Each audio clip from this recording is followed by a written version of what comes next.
अचानक से उस दिन मेरे अंदर इतना गहन डर जन्म लेता है कि मैं ये घबरा जाता हूँ कि मैंने आखिर ये क्या एक्सपीरियंस कर लिया। एक बहुत ही बड़ी भूल जो हम करते हैं दोस्तों, वो ये है कि ध्यान के डेफिनेशन को हम गलत समझने लगे हैं। 10 या 20 मिनट शांत होकर बैठ जाओ और कुछ गहरी लंबी सांसें लो, बस थोड़ी देर रिलैक्स होने को हम ध्यान कहते हैं।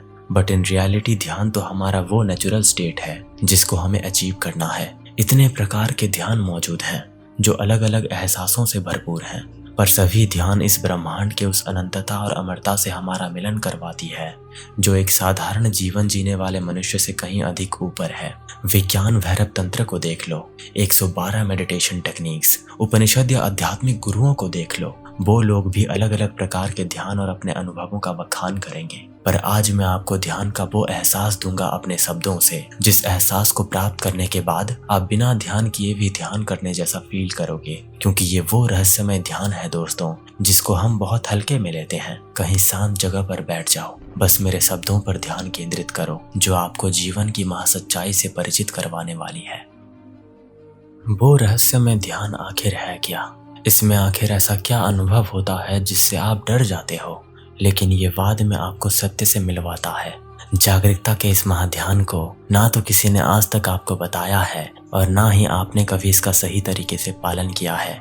जब हम अपने मन पर बिना काबू किए बस इसको देखते चले जाते हैं, अपने चाल चलन से लेकर बोलने की प्रक्रिया और खान पान से लेकर हर एक क्रिया को जब हम बस देखते चले जाते हैं ना, तो एक चमत्कार होता है। जब आप इस समाज में रहने वाले भागते दौड़ते लोगों को गहराई से देखोगे, वो भी बिना कुछ सोचे, तो एक चमत्कार होता है। जब आप इस प्रकृति के अनंत गति और इसके भीतर मौजूद हर एक जीव जंतु को गहराई से देखोगे, तो एक चमत्कार होता है। ब्रह्मांड को भी देख लो, रात्रि के महाआकाश में मौजूद इन सितारों को जब आप गहराई से देखोगे, तो आपको प्राचीनता की एक अनंत चिंगारी दिखती है जो चमत्कार से कहीं बढ़कर है। मेरे कहने का मतलब ये है दोस्तों कि जब आप धीरे धीरे अपने आप को ऑब्जर्वर या विटनेस बना देते हो ना, तो बस आपको चमत्कार दिखाई देता है। जैसे एक नदी के किनारे पर एक व्यक्ति बैठा हुआ है और वो बस उस नदी के बहाव को देख रहा है, उसी प्रकार उस व्यक्ति की तरह हमको बस देखना होता है। ये ध्यान का सबसे बड़ा महासूत्र है जो बिना किसी नियमों का पालन किए किया जाता है, जिसको ओशो और जीटू कृष्णमूर्ति जैसे महाआध्यात्मिक और दार्शनिक गुरुओं ने भी स्वीकार किया था।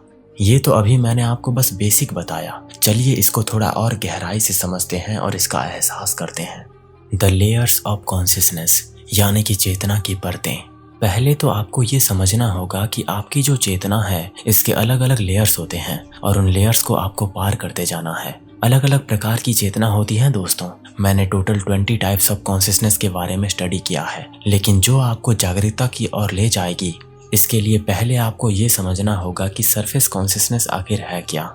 जो भी आपके रोजमर्रा के जीवन में हो रहा है ना, जैसे आप रोज उठते हो, खाते पीते हो, इसको हम चेतना की ऊपरी स्तर बोलते हैं, यानी कि सरफेस कॉन्शियसनेस बोलते हैं, जिसको आपको ऑब्जर्वेशन के सहारे डिटेल में समझना होता है कि आखिर मैं ये सब क्यों कर रहा हूँ और कैसे कर रहा हूँ। बस आपको अपने कामों को ऑब्जर्व करते जाना है बिना कुछ सोचे।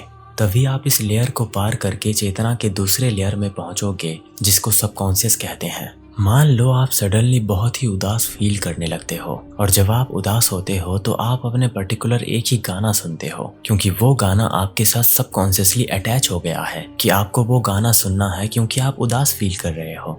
ये तो बस एग्जाम्पल था। हमारे रोजमर्रा के जीवन में ऐसे कई एग्जाम्पल हैं दोस्तों, जिसको हम अवचेतन रूप से करते हैं। जब आप ऑब्जर्वेशन में महारत हासिल करोगे ना, तो आप ऑटोमेटिकली अपने अवचेतन मन की गहराई में मौजूद आपके विचारों के प्रति जागृत रहना सीख जाओगे। जब आप इन दोनों को पार करोगे, तब आपको सामना करना पड़ेगा अपनी संवेदनाओं का, यानी कि इमोशनल अंडरकरेंट्स का, जहां पर आपको आपके भीतर दबे हुए गहरे डर से लेकर हर गम के कारण और दुख और सुख को ऑब्जर्व करना होता है। जब आप इसमें महारत हासिल करोगे ना, तब आप एक ऐसे मूर्त बन जाओगे जिसे दुनिया से कोई मतलब नहीं रहेगा। ना तो किसी व्यक्ति की बातें आपको ठेस पहुंचाएंगी और ना ही कोई सुख और दुख आपको विचलित कर पाएगा। जब आप इस चीज को भी पार कर जाओगे तब आपको ऑब्जर्व करना होगा अपने सेल्फ इमेज का, यानी कि अपने ईगो का। इसमें आपको आपके मुखौटे के पीछे छिपे व्यक्ति को पहचानना होता है, वो मुखौटा जिस वजह से इस दुनिया के लोग आपके नाम, काम और व्यवहार से परिचित हैं। जब आप अपने ईगो को भी पार कर जाओगे तब आपको वो पवित्रता मिलेगी जिसको हम प्योर कॉन्शियसनेस कहते हैं, जहाँ पर केवल जागरूकता ही शेष रह जाती है दोस्तों, जो आपको इस ब्रह्मांड और प्रकृति के साथ एकत्व की भाव में जोड़े रखता है। और अंत में आप इस ब्रह्मांड और प्रकृति के धूल में ही कहीं मिल जाते हैं और दुनिया में आपका जो मुखौटा था वो कहीं खो जाता है। इन द एंड आपका एग्जिस्टेंस बिल्कुल शून्य हो जाता है। ये तो रही दोस्तों चेतना की बात, लेकिन और भी ऐसे कई चीजें हैं जिनको मैं आपको एक एक करके डिटेल में बता देता हूँ। Discovery of the self. हमारी रोजमर्रा की इस जिंदगी में समाज और परिवार के लोगों का प्रभाव हम पर बचपन से पड़ता आया है, जिस वजह से हमारा जो ट्रू सेल्फ है वो अंधेरे में कहीं खो गया है। जैसा कि मैंने पहले भी आपको बताया है कि आप एक खाली लाइब्रेरी के रूप में जन्म लेते हैं, लेकिन समाज के लोग और परिवार आपके अंदर अपने विचार और बिलीव्स को डालते जाते हैं, जिस वजह से आपका जो असली किताब है वो कहीं पे खो जाता है। इसीलिए हमारा मकसद उस किताब को तलाश करना है जो खो गया है। जब हम जागरूकता के जरिए हर एक चीज को बहुत गहराइयों में ऑब्जर्व करते हैं तो हम सजग बनते हैं दोस्तों अपने विचारों और भावनाओं के प्रति। मान लीजिए कि दो प्रेमिका किस वजह से अलग हो गए। वो लड़का अंदर से टूट गया और वो जीना नहीं चाहता, वो हर वक्त तड़पता रहता है। लेकिन अगर वो थोड़ा सा जोर दे और गहराई से ऑब्जर्व करे कि उसके भीतर कुछ तो ऐसा मौजूद है जो शांत बैठा हुआ है, भले ही उसका मन जितना रोता और बिलखता रहे, लेकिन कुछ तो ऐसा है जो चुपचाप बस देख रहा है, तभी से उसके भीतर जागरूकता जन्म लेती है और वो धीरे धीरे जागने लगता है कि ये जो संवेदना, भावना और विचार थे ये अस्थायी और परिवर्तनकारी हैं। ये मन के द्वारा उत्पन्न किया गया एक ऐसा जाल है जो हमको हमेशा के लिए इसमें फंसा देता है। जब आप दोस्तों इस लेवल तक पहुंच जाओगे तब आपका मिलन होगा अपने ट्रू सेल्फ से, जो न जाने कितने जन्मों से रियलाइजेशन का इंतजार कर रहा है। The dynamics observation.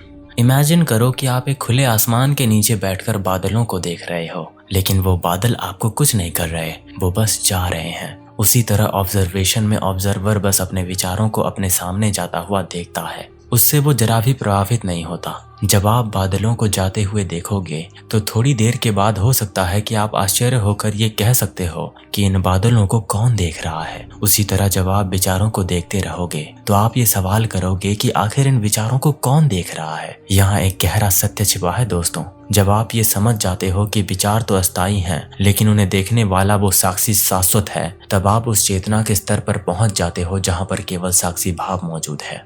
साक्षी भाव।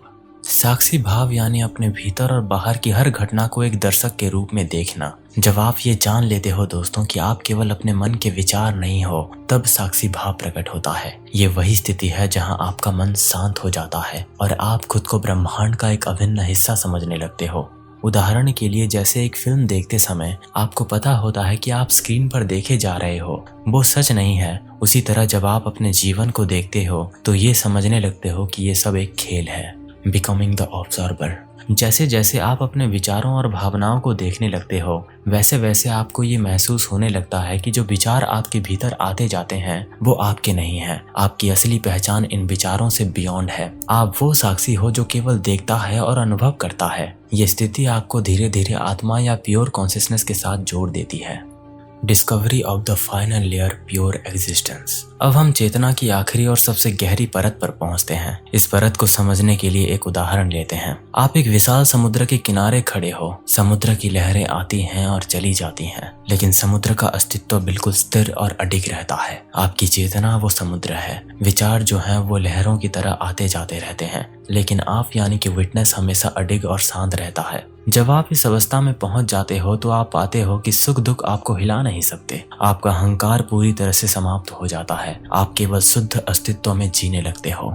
द अल्टीमेट रियलाइजेशन यानी कि शून्यता। जब आप इस सफर में अंत तक पहुंच जाते हो तब आपका एहसास होता है कि जीवन और मृत्यु दोनों मायाजाल हैं। ब्रह्मांड और प्रकृति में आपकी मैं की पहचान पूरी तरह से मिट जाती है। ये स्थिति आपको शून्यता तक ले जाती है। ये शून्यता डरावनी नहीं है दोस्तों, बल्कि ये इटर्नल पीस और अनंतता का अनुभव है। ओशो और जिड्डू कृष्णमूर्ति जैसे महान गुरुओं ने इसे बार बार समझाया है कि जब आप शून्य में प्रवेश करते हो तब आप वास्तव में पूर्ण बन जाते हो। दोस्तों, ध्यान केवल 10-20 मिनट शांत बैठने का अभ्यास नहीं है। ये एक अनंत यात्रा है। ये भीतर की यात्रा है। ये यात्रा आपको आपके असली स्वरूप से मिलवाता है, उस सत्य से जो शब्दों से परे है। जब आप खुद को साक्षी के रूप में अनुभव करते हो तो आपको एक गहरा सत्य समझ आता है। आपके भीतर और इस ब्रह्मांड में कोई भेद नहीं है। आप स्वयं ब्रह्मांड हो। इसीलिए आज ही इस जर्नी की शुरुआत करें। बस शांत बैठो, अपने विचारों और भावनाओं को देखो, अभ्यास करो। धीरे धीरे ये अभ्यास तुम्हें उस सत्य तक ले जाएगा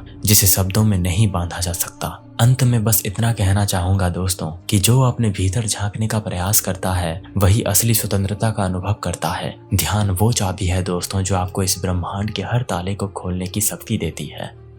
तो मैं ये उम्मीद करता हूँ दोस्तों कि आप मेरी बात समझ गए होंगे। आपको ये वीडियो कैसा लगा नीचे कमेंट में जरूर बताना। और अगर आप मेरे इन 2 ऑडियो बुक को सुनना चाहते हो और मेरे 15 दिन के स्पिरिचुअल और फिलोसॉफिकल प्रोग्राम दर्शन से ध्यान तक की 15 दिन की रिकॉर्डिंग्स अगर आप चाहते हो, जहाँ पर मैंने प्रकृति, ब्रह्मांड, ध्यान जैसे कई टॉपिक्स पे बात करी है, तो उसकी लिंक भी आपको नीचे मिल जाएगी। तो मिलते हैं दोस्तों अगले वीडियो में एक नए टॉपिक के साथ। आपका मूल्यवान समय देने के लिए बहुत बहुत धन्यवाद।